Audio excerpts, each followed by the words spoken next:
Okay, we have Zevachim and we have Yud Aleph. Whatever is more frequent than another precedes the other. The common offerings precede the Musaf offerings, the Sabbath Musaf offerings precede the Rosh Chodesh Musaf offerings, and the Rosh Chodesh Musaf offerings precede the Rosh Hashanah Musaf offerings, as it is said. Beside the morning Ola offering, which is a continual Ola offering, shall you offer these. Whatever is more sacred than another precedes the other. The blood of a chatas offering precedes the blood of an ola offering because it affects atonement. The limbs of an ola offering precede the sacrificial parts of the chatas offering because they are entirely consigned to the altar's fires. The chatas offering precedes an ashem's offering because the blood is applied to the four corners of the altar and upon the base. An ashem's offering precedes a toda offering and a nazir ram because it is the most holy offering. The toda offering and the nazir ram precede a shalom Shalom offering because they must be eaten in one day and they require loaves of bread. Shalom offerings precede a buckle offering because they require a fourfold blood application to the altar, leaning, libations, and the waving of the breast and thigh. Is that it?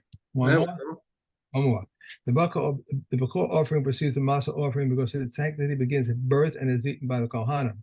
The masa offering precedes bird offerings because it is slaughtered and its four parts, which are most holy, is blood and sacrificial parts. Okay. All right, and now bird offerings. Ha'ofos kodmin lamenachos come before flower offerings. Why? Because at least the blood goes on the mizbech where there's no blood from the flower.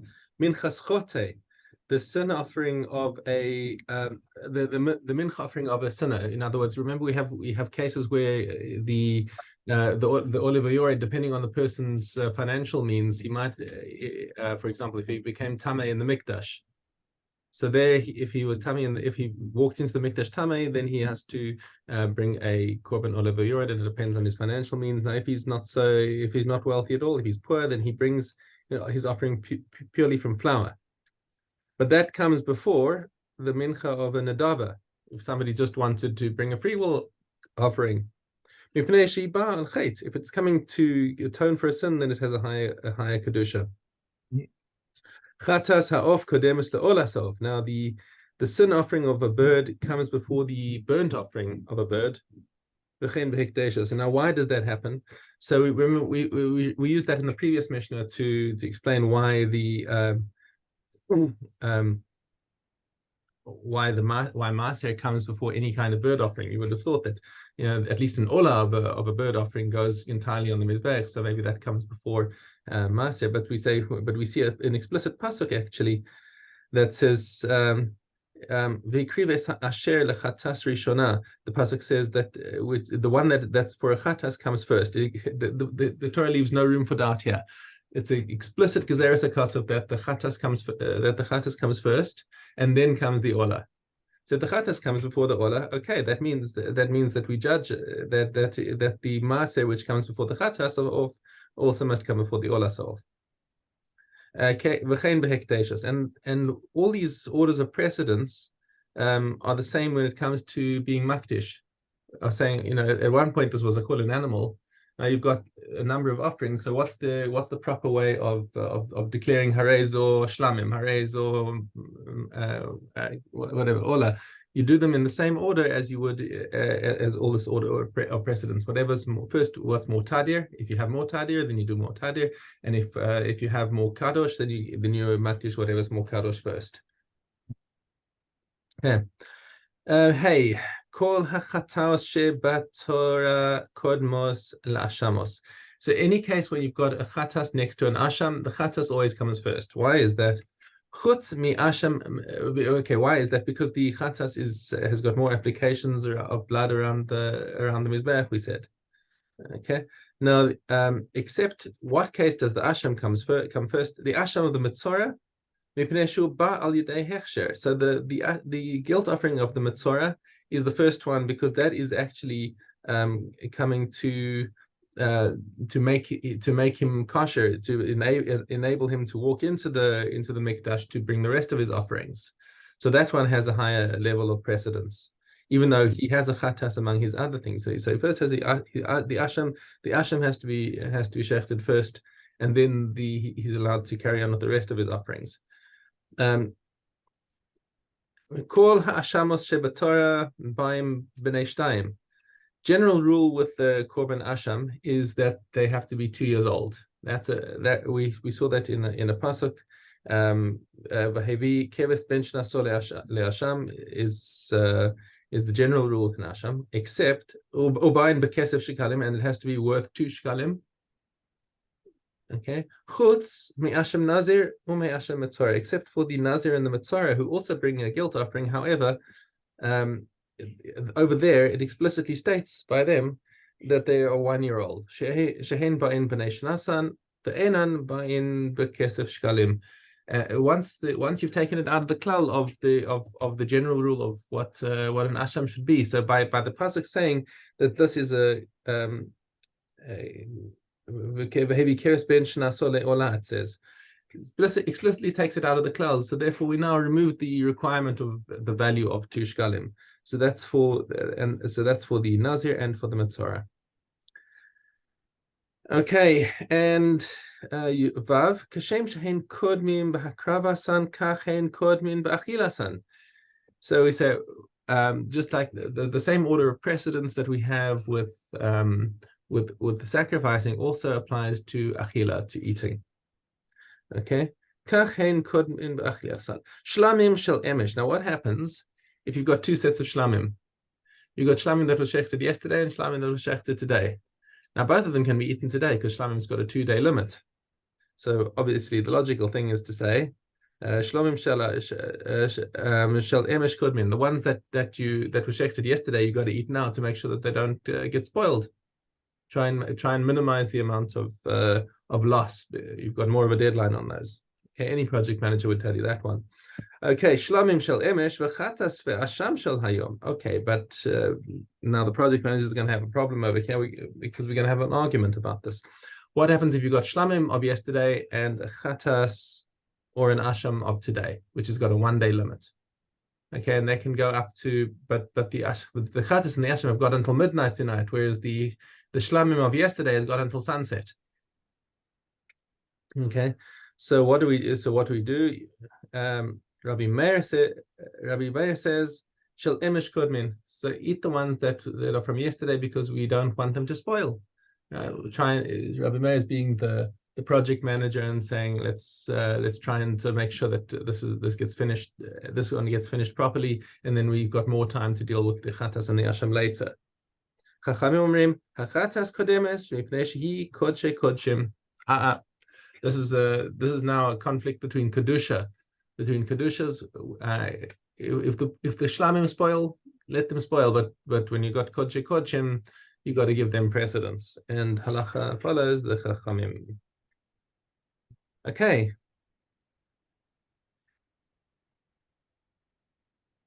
Zayin Hey.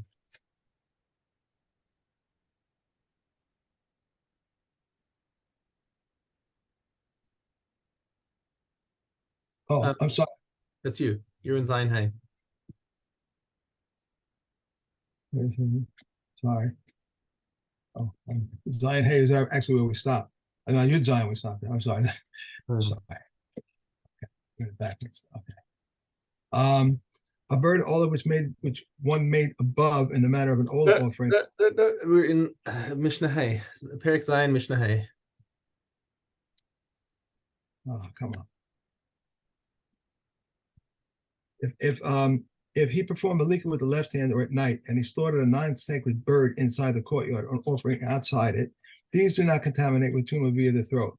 If he performed a lika with a knife, or he performed a lika on a non-sacred bird inside or on offerings outside, or on turtle doves whose time has not arrived, or young pigeons whose time has passed, or on a bird whose wing has atrophied, or whose eye was blinded by whose foot was cut off, they contaminate with tumah via the throat. This is the rule. Anything that disqualifies in the holy does not contaminate with tumah via the throat. But if it disqualifies, its disqualification is not in the holy, it contaminates with tumah via the throat. And all qualified persons who perform malika, their malika is not valid, but the birds do not contaminate with tumah via the throat. If he performed malika and it was found to be a trefer, the mayor says it does not contaminate with tumah via the throat. Rabbi Yehuda says it contaminates with tumor via the throat. Said Rabbi Meir, if a carcass of an animal which transmits tumor through touching and carrying it to slaughter rids its treifa of any tumor, then the carcass of a bird which does not transmit tumor through touching and carrying does not follow that its shkita would have surely rid its treifa of any tumor. Thus, that we just as we find regarding shkita that it renders permissible for eating, it also rids its treifa of tumah, so too is malika, which renders permissible for eating, should also be of treifa of tumah. Rabbi Yossi says it suffices that it be like an animal carcass whose shkita cleanses of tumah, but not its malika. Okay. And Aleph. In the same. Yeah, it's Aleph. Yeah. Right. Okay. If oh no, I'm sorry, the wrong thing. Oh, we're still in Zevachim. We've got one more Mishna in Zevachim Ches Aleph. The other volume. I put the other volume. I see. Okay. Come on.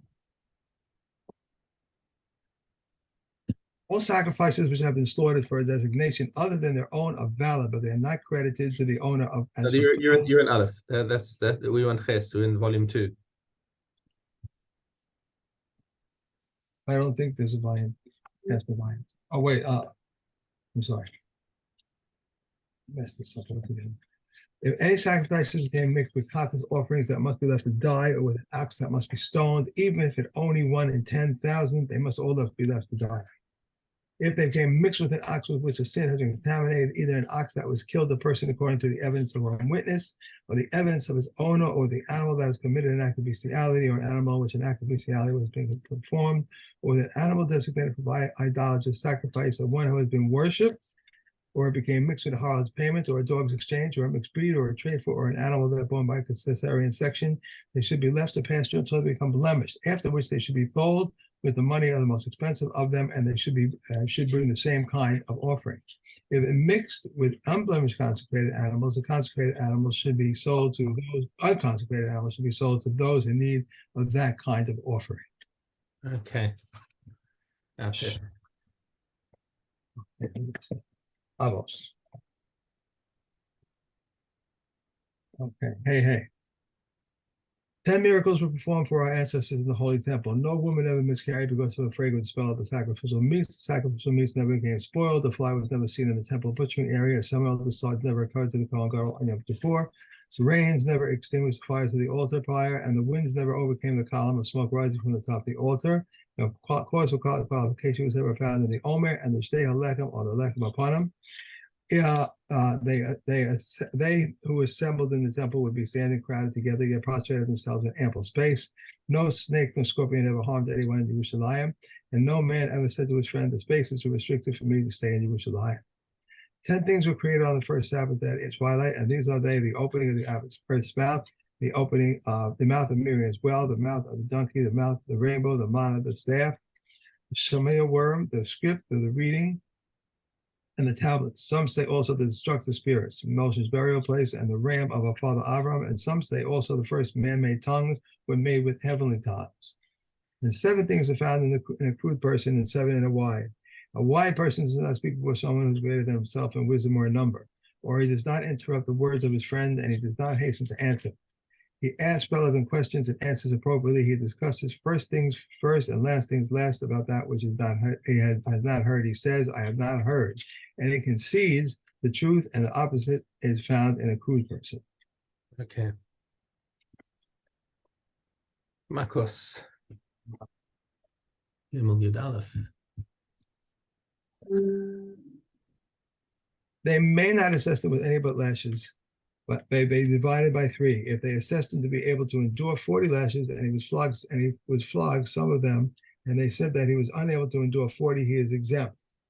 If they assessed him to be able to endure 18 lashes, but after being flogged, they said to him that he was able to endure 40, he is exempt. If one committed a transgression consisting of 2 negative commandments, if they assessed him with 1 assessment, he is flogged and exempt. Otherwise, he's flogged, allowed to recover, and flogged again. How do they flog him? He binds his 2 hands. He binds his 2 hands on the post on either side, and the attendant of the congregation seizes his garments. If they tear, they tear, and if they split open, they split open until he bears his chest, and the stone is placed behind him. The attendant of the congregation stands upon it with a calfskin strapped to his hand, doubled 1 into 2 and 2 into 4, with 2 other straps running up and down, rubbing down it.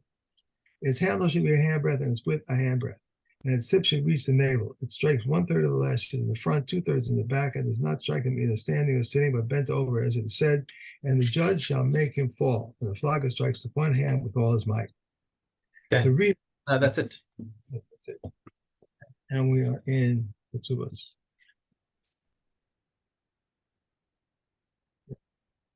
Dalit. Hey. Okay, I have to check next to you. If one stipulated to give money to his son-in-law and subsequently reneged, no, I'm sorry. There was some. I skipped one. If one stipulated to give money to his son-in-law and subsequently reneged, she should sit until her hair turns white. Osmond says she can say, had I stipulated for myself, I would sit until my hand turns white. Now that my father has stipulated for me, what can I do? And either marry me or divorce me, said Rabbi Gamliel. I approve of Osmond's view. If one contests the ownership of a field and he is signed on as a witness, Osmond says he can say, the second one is amenable to me, the first one is more powerful than he. The Kukoman, however, say he has lost his right. If he made it a boundary mark for another, he lost his right. If someone went overseas, the path to his field was lost. Avin says he may go with the shortest path, and the Kukoman say, however, he must buy a path even for 10,000 zuz or fly in the air. Okay. We have Olios. No, I'm sorry, we got Masud. Okay. Dalid, Dalid. If children had hid figs on the Sabbath and forgot to tie them, they may not be eaten until they may not be eaten after the Sabbath before tiding them. A harlot, a basket for Sabbath, but Beit Shammai exempts, may Hillel declare it liable. But Judah says, he who gathers a basket full to send to his friend may likewise not eat before tiding. If one takes olives from his vat, he may dip them into salt one by one and eat them. If he salted them and put them before himself, he is liable. But Eliezer says, from a clean vat he is liable, from an unclean one he is exempt because he can return the remainder. And one may drink over the press with either warm or cold and be exempt. So says Rebbeah. If Eliezer ben Tzadok declares liable, and the sages say with warm is he is liable, with cold he is exempt. Okay. And now Olios. Okay, Dalit. A whaling field may not be planted with either trees or grains, and its soil is tahor. Furthermore, one may make ovens for holy items from its clay.